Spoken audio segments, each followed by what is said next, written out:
मेरी पढ़ाई और कोचिंग कुछ समय के लिए सिर्फ इसलिए रुक गई थी क्योंकि कोविड की थर्ड वेव कभी भी आ सकती है।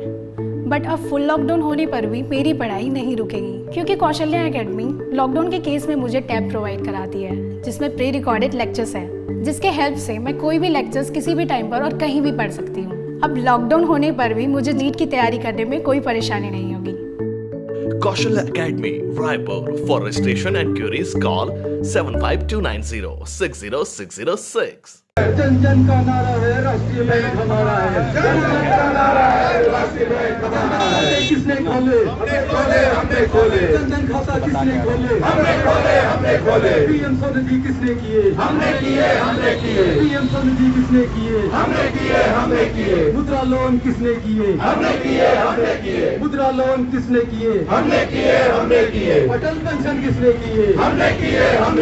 अटल पेंशन किसने किए? हमने किए। पीएम स्वनिधि किसने किए? हमने किए। प्रधानमंत्री सुरक्षा बीमा किसने किया? हमने किया।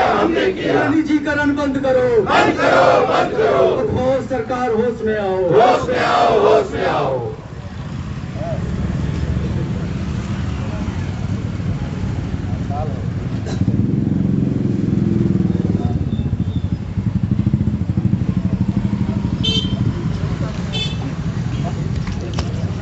नमस्कार, मैं हूं रानू और हम इस वक्त हैं बैंक कर्मचारी हड़ताल पे हैं। व्यापी हड़ताल है जिसमें कि 10 लाख बैंक कर्मचारी परिवार सामने हैं हमारे, और इनकी क्या मांगे हैं और क्या किस मांग से और ये सड़क पर हैं बैंक के बाहर, आइए जानते हैं। सर, मैं राजू तिर्की भारतीय स्टेट बैंक अधिकारी संघ का क्षेत्रीय सचिव हूं और हमारे साथ श्याम गुप्ता जी सेंट्रल बैंक अधिकारी संघ से मौजूद हैं और ग्रामीण बैंक से हमारे साथ कुमुद शुक्ला जी मौजूद हैं। हम लोग वित्त मंत्रालय के द्वारा जो लास्ट ईयर के बजट में बैंकों के निजीकरण का जो प्रस्ताव लाया जा रहा था उसका विरोध कर रहे हैं और बैंकिंग लॉस अमेंडमेंट एक्ट ला करके सरकार राष्ट्रीयकृत बैंकों को निजीकरण करना चाहती है, कॉर्पोरेट घरानों को राष्ट्रीयकृत बैंकों में बैकडोर से घुसाना चाहती है। उसका हम विरोध कर रहे हैं। हम विरोध करते हैं सरकार की गलत नीतियों का, हम विरोध करते हैं सरकार की गलत मंशा का, और हम विरोध करते हैं राष्ट्रीयकृत बैंकों में जो कॉर्पोरेट घराने हैं उनको इन कराने का। सर, इन 4 सालों में 14 बैंक विलय हो गए एक दूसरे में जी। आने वाले समय में क्या लगता है, ऐसा लगातार जारी रहेगा? ये तो सरकार की गलत मंशा को आप बता रहे हैं, क्योंकि सरकार ने गलत तरीके से जो बैंकों का विलय किया, उनका ये कहना था कि कमज़ोर बैंक को हम बड़े मजबूत बैंक से विलय कर देंगे। ठीक है, आपने विलय कर दिया क्योंकि आपने एक्ट लेकर के आया था, उस एक्ट के तहत आपने विलय कराया। लेकिन आज सरकार उसी गलत नीति पर चल रही है, क्योंकि बैंकिंग रेगुलेशन एक्ट 1949 के बाद आज तक किसी प्रकार का कोई कानून नहीं बना और ये सरकार गलत कानून बनाना चाहती है और गलत कानून बना करके कॉर्पोरेट घरानों को राष्ट्रीयकृत बैंकों में घुसाना चाहती है। वो अपना जो 51% से ऊपर का जो शेयर है, इक्विटी है, उसको विड्रॉ करना चाहती है और पूंजीपतियों के हाथों में राष्ट्रीयकृत बैंकों को सौंपना चाहती है। सर, पूंजीपतियों के हाथ में जो राष्ट्रीयकृत बैंक को कैसे सौंप सकती है? अभी तो जैसे आंकड़ों के हिसाब से 13 निजी कंपनियों को 4,86,800 रुपये का कर्ज दिया गया था, जिसमें से 1,61,820 कर्ज बैंक को वापस हुआ है। बाकी का बकाया कर्ज जो है 2,84,980 करोड़ रुपए अभी तक बैंक को नहीं मिले हैं। क्या इसी दिशा में ये बैंक निजीकरण के रास्ते पे गुजर रहा है? चूँकि भारत सरकार ने ऐसा कोई भी कठोर कानून नहीं बनाया है कि बड़े से बड़े जो कॉर्पोरेट घरानों का लोन डिफॉल्ट हो जाता है उस पर हम कड़े कानूनी अपना करके उसका रिकवरी कर सकें। आप देख रहे हैं कि बहुत सारे बड़े कॉर्पोरेट घरानों के द्वारा बैंक का बड़े हज़ारों करोड़ का लोन का चुकता नहीं कराया गया और बैकडोर से उनका जो राइटअप करा दिया गया, उनके लोन को माफ़ करा दिया गया और उन्हीं पूंजीपति घरानों को बैंक में घुसाने का काम कराया जा रहा है। तो हम सरकार की उस नीति का विरोध कर रहे हैं। जैसे आप इनका बात सुन रहे हैं कि सरकार की नीति का विरोध कर रहे हैं, इसलिए विरोध कर रहे हैं कि कोई राइट ऑफ अकाउंट वो अकाउंट होता है जिसका लोन माफ़ कर दिया जाता है बैंक के द्वारा। और ये बैंक कर्मचारी जो हैं, इनका क्या गलती है? यहाँ निम्न कर्मचारी एक प्यून से लेकर और एक ब्रांच मैनेजर से लेकर और एक RM RO तक यहाँ पे सम्मिलित हैं, आज सड़क पर हैं। बैंक का ऑफिस और चेंबर अपना छोड़कर ये सड़क पर मौजूद है। आइए जानते हैं, हमारे साथ और भी हैं लोग जुड़े हैं।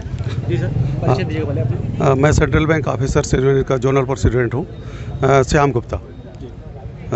हम लोग 2 दिन के हड़ताल में यहाँ पर, जैसे राजू तिर्की जी ने बताया, हम बैंक के गलत नीतियों के विरुद्ध में हम लोग जो रोड में आए हुए हैं। हम लोग को आना पड़ा है और अगर सरकार नहीं मानती है तो निश्चित तौर से हम लोग इसको बहुत आगे कदम बढ़ाएंगे और अनिश्चितकालीन हड़ताल की ओर भी अग्रसर हो जाएंगे। सर, ये 2 दिन बैंक जो बंद है, कल 16 दिसंबर और 17 दिसंबर, जी, देश को कितना नुकसान हुआ होगा तकरीबन? मैं सरगुजा जिला का ही बोलूँगा और हमारे स्टेट बैंक, ग्रामीण बैंक और सेंट्रल बैंक के 2000 करोड़ रुपए का लगभग नुकसान हुआ है। 2000 जी, प्रभावित हुआ है। जब एक छोटे से सरगुजा संभाग में बैंक से 2000 करोड़ का नुकसान होगा तो आप समझ लीजिए कि पूरे देश में कितने का नुकसान होगा। इसमें व्यापारी, बड़े व्यापारी से लेकर छोटे व्यापारी तक का नुकसान हो रहा है। साथ ही साथ ये जो बैंक कर्मचारी आज सड़कों पर हैं, जिन्हें कभी अपने चेंबर में होना चाहिए था और ये बड़े बड़े पोस्टर लेके निजीकरण का विरोध कर रहे हैं। आइए हम और भी कुछ लोग हैं जिसे जानते हैं। कुछ बैंक कर्मचारी महिलाएं हैं हमारे साथ। कुछ, अरे आप आज नहीं बोलेंगी तो कल आप बोलने लायक नहीं बचेंगी, इसलिए आज आपको बोलना पड़ेगा। सर, मैं प्रीति कुमारी, सेंट्रल बैंक असिस्टेंट मैनेजर हूँ। सर, हम निजीकरण का विरोध इसलिए भी करना चाहते हैं कि आप देखिए छोटे छोटे तबके के जो लोग हैं, जनधन खाते में 500, 1000, 100 रुपये तक जमा हुए हैं। क्या प्राइवेट हो जाएगी बैंक तो वो लोग उतना मेंटेन कर पाएंगे प्राइवेट में?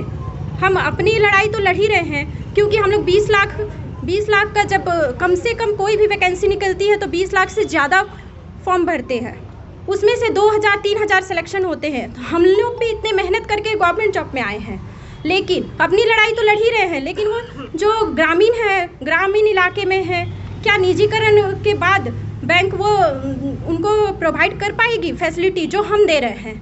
एक ग्रामीण लोग हमारे यहाँ आते हैं, आसानी से अपना पैसे जमा करते हैं, रखते हैं, वो निश्चिंत रहते हैं कि हम सरकारी बैंक में पैसा जमा कर रहे हैं। निजी बैंक में देखिए मिनिमम 10,000 है। आप 10,000 मेंटेन कर पाएंगे क्या? छोटे बैंक तबके के लोग तो कभी नहीं मेंटेन कर पाएंगे, वो तो चार्जेस भरते भरते थक जाएंगे। इसलिए हम अपनी लड़ाई भी लड़ रहे हैं और हमारे पीछे जो गरीब किसान हैं, गरीब लोग हैं, जो गृहिणी हैं, जो मेहनत से पैसे बचाती हैं, उनकी लड़ाई भी लड़ रहे हैं। इसलिए हम निजीकरण का विरोध कर रहे हैं।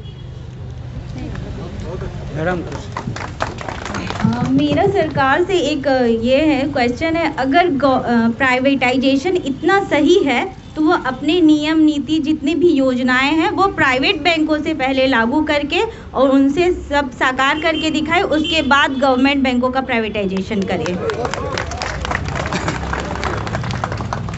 हम कल से जब स्ट्राइक पे हैं तो कल भी हम लोगों ने कई लोगों के मुंह से सुना कि आप लोग आराम कर रहे हैं और आप लोग मतलब काम नहीं करके चुप घर पर बैठे हैं या घूम रहे हैं। मैं लोगों से यही कहना चाहती हूँ कि हम लोग अपने 2 दिन की सैलरी के एवज में सैलरी कटाकर हम यहाँ पर खड़े हैं। ये हमारा कोई अपना सेल्फ बेनिफिट के लिए हम लोग यहाँ नहीं है, हम लोग पब्लिक के बेनिफिट के लिए यहाँ पर हैं।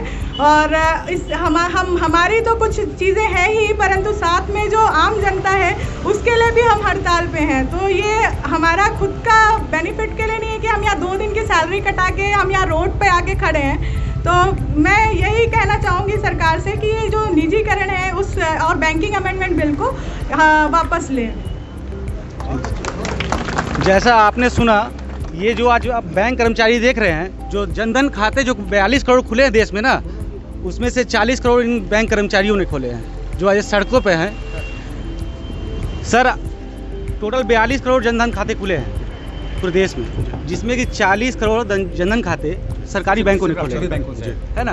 और आपने सरकार का सहयोग किया, यही केंद्र की सरकार थी जिसने आपको कहा था कि जनधन खाते खोले, जीरो अकाउंट बैलेंस सब चीज खोले, आपने खोला और आपके साथ ऐसा छलावा किया जा रहा है, इससे आप कितने संतुष्ट हैं? बिल्कुल असंतुष्ट हैं हम लोग, पूरा बिल्कुल, मतलब इसको हम लोग पूरा पूर्णतः विरोध करते हैं। खातों के भरोसे मोदी सरकार जो है विदेशों में जाकर नाम कमा रही है, हमने इंडिया में काम कर दिया है, हमने ऐसा काम किया है जो आम जनता के लिए है। वो उनको सोचना है कि उन गरीबों के बारे में आप क्या सोच रहे हो, आप कहाँ गया तुम्हारी नीति? उनके बारे में सर सोच लिए, आपके बारे में सोचने की बारी। हमारे बारे में वो क्या सोचेंगे? हम तो खुद लड़ लेंगे, अपने हक अपना लड़के ले लेंगे, निश्चित तौर पर ले लेंगे। जैसे इनका विश्वास है ना कि ये निजीकरण की दिशा में मोदी सरकार जा रही है, उसे नहीं जाने देंगे और ये अपना हक लेके रहेंगे। धन्यवाद।